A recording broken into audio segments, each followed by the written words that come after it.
Hey guys, what's up and welcome to episode number 51 of the Ex-Boyfriend Recovery Podcast. We have something very exciting happening today, and it's a big day for the Ex-Boyfriend Recovery Podcast in general because for the first time ever, we are recording live. Yes, as I am talking on this podcast, there are currently 3 cameras recording me live. So I better be on my A game, right? Today we're going to hear from a woman who wants to remain anonymous. Now, if you're not aware of how this podcast works, we simply have a lot of visitors coming to my website, Ex-Boyfriend Recovery, who want to ask in-depth questions of me. And I have given them the opportunity to call in using an internet messaging system called SpeakPipe. They can use their phones, their webcams, and all sorts of ways to communicate with me and leave me a voicemail. And it's really cool because I can pick out the questions that I think haven't been answered yet. And today we've got one heck of a question for you. In fact, I think in the history of Ex-Boyfriend Recovery, I have never heard of anything like this happening. The question is, or the whole episode that this podcast episode is going to revolve around, is a woman broke up with her ex-boyfriend, or rather her ex-boyfriend broke up with her and broke into her house. Let's hear that question right now. My ex-boyfriend and I broke up due to wanting different things in life. I wanted to get married, and he doesn't know what he wants. He doesn't know if he wants someone to move in or not. We've been dating over a year. We broke up. It was a friendly breakup. We hugged, we kissed, we cried.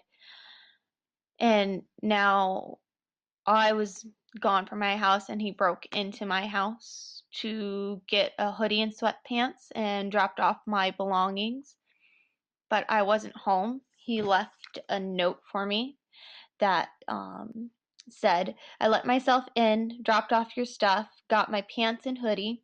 Just need my easy pass. Sorry I missed you. Have a great weekend, CJ." I don't know what to think.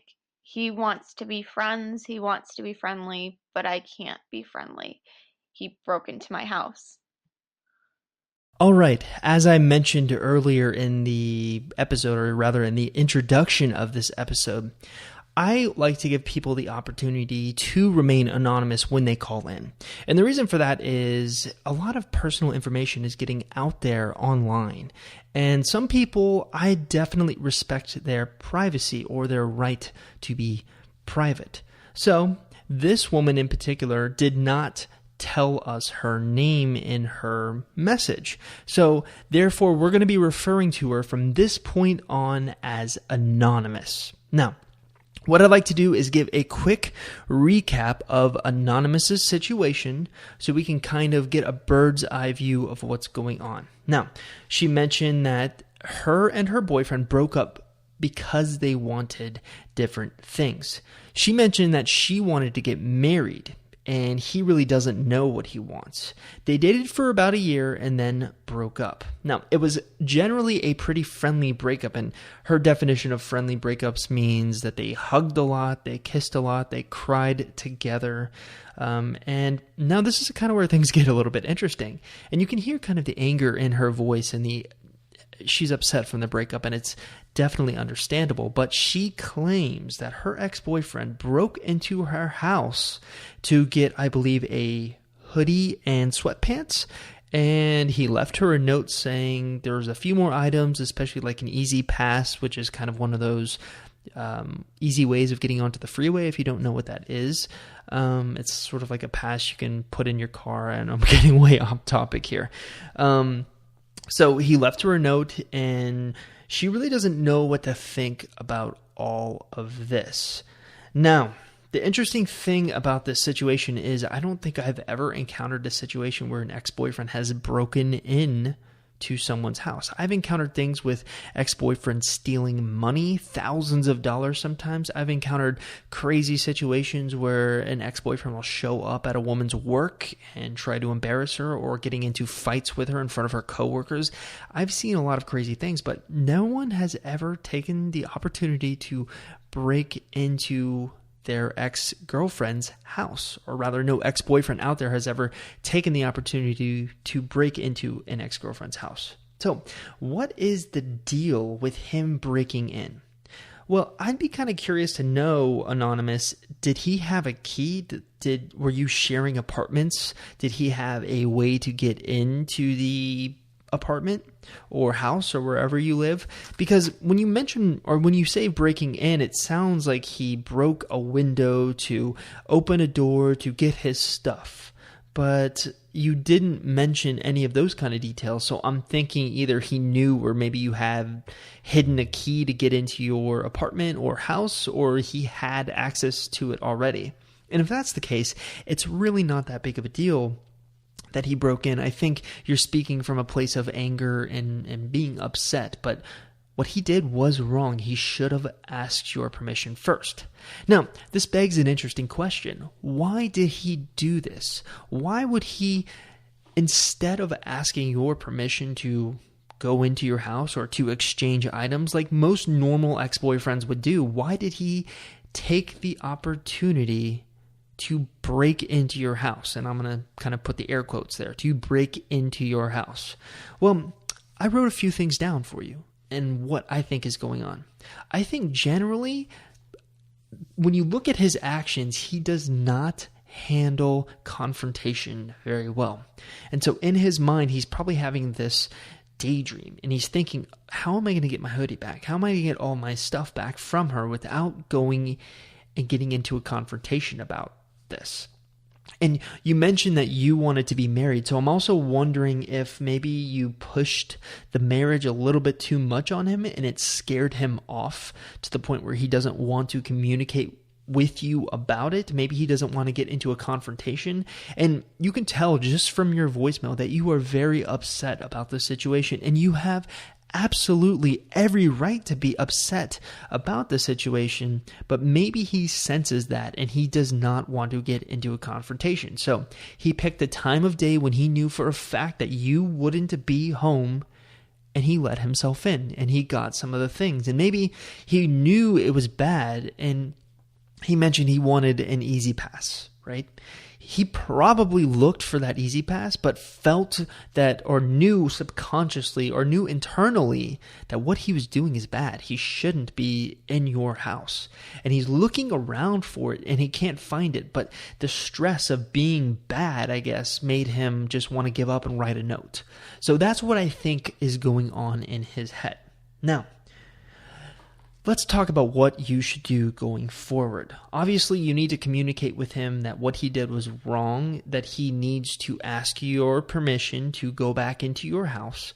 But I kind of want to look past that. What do you want out of this relationship? Most of the women who come to ex-boyfriend recovery, they're trying to get their ex-boyfriends back. But you didn't mention that at all in your message to me. So it tells me maybe you do want to get over the breakup, but maybe you do want to get him back. To be honest, I don't want to put my effort into answering something that I don't even know you want to hear the answer to. So here's what I'm going to do for you. I do know what you want long term. You mentioned that you want to get married, and he does not want to get married, because if he did, he probably would have proposed to you. But the thing about marriage is a lot of times it takes dating someone, especially a man who is a little bit of a commitment phobe, it takes him some time to warm up to the idea of marriage. And you mentioned in your situation, or rather when you were explaining your situation to me, that you had only been dating him for a year.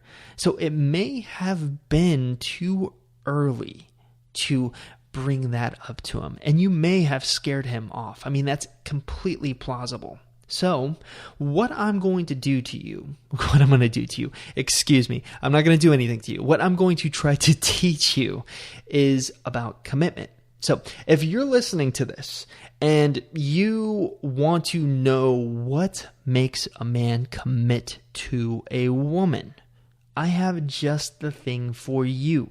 So, Anonymous, I know you're listening to this, and I know you want me to dive a little bit more in depth on your situation, but you really didn't give me anywhere to go.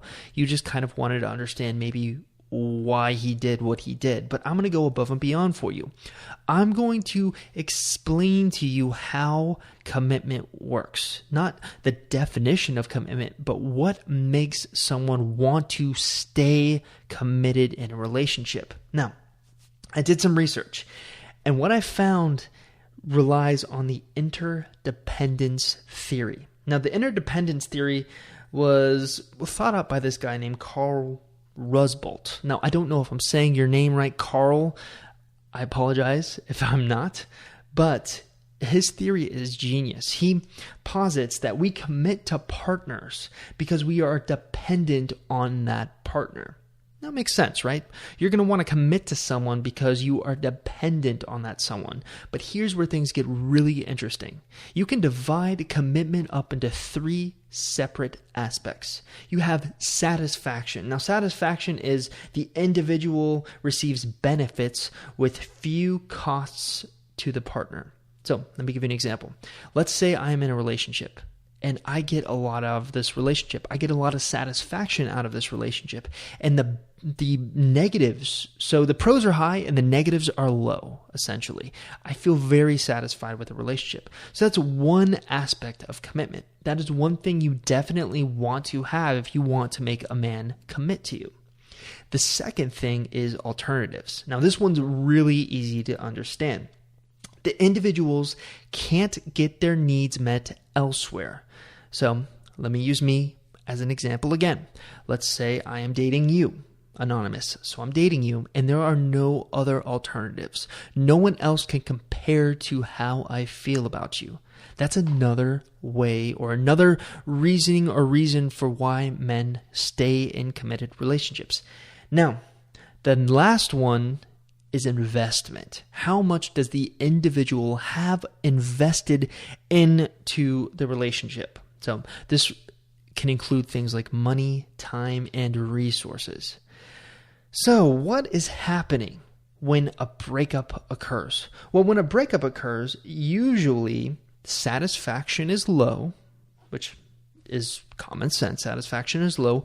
Alternatives are high, so they're not happy in the relationship. So your ex-boyfriend is not happy in the relationship, and he's thinking, I can find someone better. I can do better than her. And the investment is low. So maybe he did not invest as much into the relationship as maybe someone else's boyfriend. Now, this is the fascinating thing. When they did studies on this theory, everything they found backed up its truth. And probably the coolest little gold nugget I can leave you with today is the fact that men will continue to stay in a committed relationship even if they are unsatisfied. But there are certain conditions that have to be met for this to happen. So satisfaction has to be low. The alternatives have to be low. And the investment has to be high. So he will continue to stay in a committed relationship even if he is unhappy, but he thinks, I can't find anyone better than her, and I have too much invested into this relationship. Now, what does the interdependence theory teach us about keeping a man committed or making an ex-boyfriend commit to you finally? Well, I kind of gave you the entire game plan of what makes a human being want to commit to you. What you need to do is get his satisfaction to a high level to prove to him that there is no other woman out there that can compete with you. And sometimes he does have to go through a breakup to realize this. It's called the grass is greener syndrome. It's where he, in the middle of a relationship with you, thinks to himself, I can do better than her. And he breaks up with you thinking that he can do better. Except when he goes to find someone else, he can't find anyone better. And of course, you need to make sure that his investment is high.